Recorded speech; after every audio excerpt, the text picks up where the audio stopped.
Hello, Dick. This is Joel. Swing's looking better and better. 7-iron. Again, like you said, you're hitting your irons quite a bit longer. On plane very nicely there, man.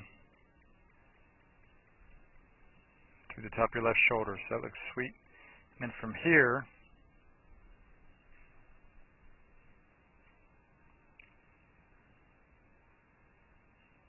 like you said, you could turn back some more, make a little longer backswing. I don't think that hurts you at all, Dick, as long as you make sure you were good and slow up there at the transition, so it makes it easier for you to get on plane. So that looks pretty good with that. And then with the driver especially, it looked very nice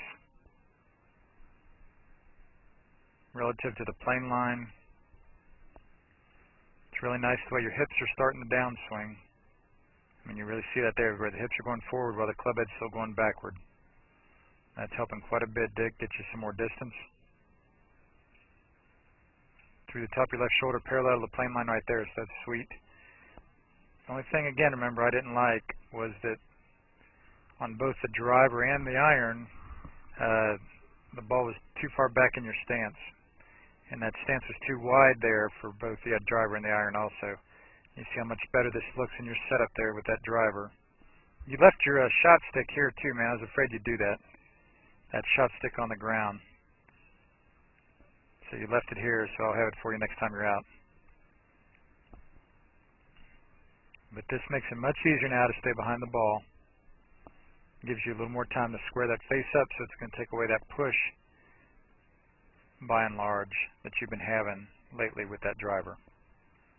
So at impact, that's a nice look there, man. Not as far ahead of it as you were over here at impact on the old gold. And then again, with both of them, I really like that extension with that driver. You see there's not a lot of rehinge there in your follow-through, and that's what I'm talking about with you letting those hands be closer together on your grip, Dick, and feel more of that hinge, more of that pop that you've described at times this winter. That'll continue to help you get that driver even more in play and hit it even farther, and hit it even straighter there with the draw being more and more consistent. So thanks so much, Dick. It's great to see you, man. And then again, I think it's hugely helpful for you to look at the golfpsych.com website and look back at those workshops I did for you all this winter, and also try and read the book, 8 Traits of Champion Golfers. Thanks, Dick. Talk to you soon.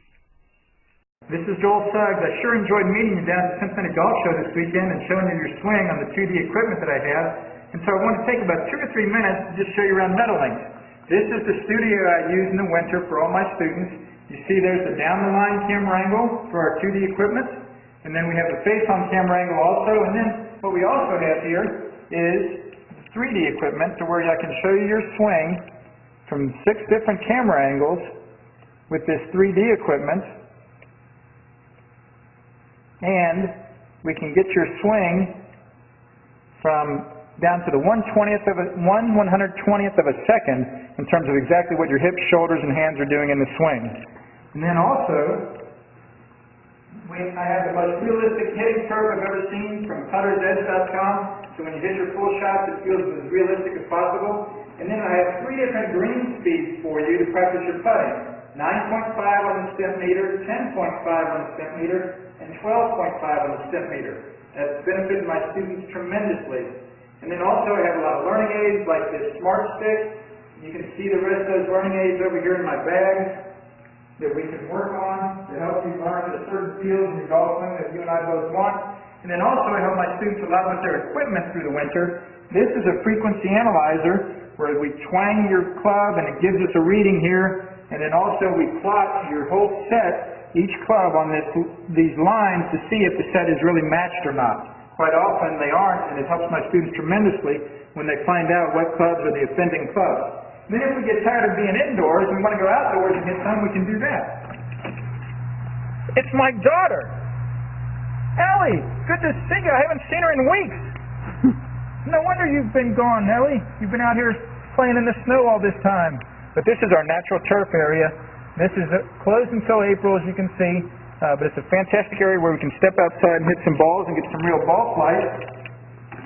Or, if we get pretty satisfied and think we're looking better on the video here, and we're kind of cooped up inside and want to go outside, we can step on out and hit balls and see real ball flight for about 5 or 10 or 15 minutes, however long you and I can stand the cold, out into the air, and we see them land at these different flags. I have a yardage book for this driving range. It's the first one I've ever seen in my life where we know exactly what it is with the front, back, and middle of each green.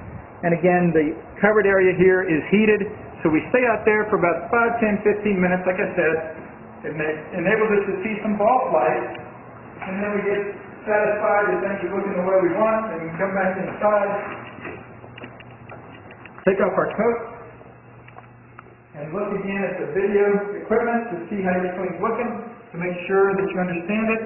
And then notice too, my exercise ball up top here, and then also, so I help my students a lot with their fitness through the winter, and then I will help you also with your sports psychology, with your golf psychology from the golfpsych.com people down in Texas.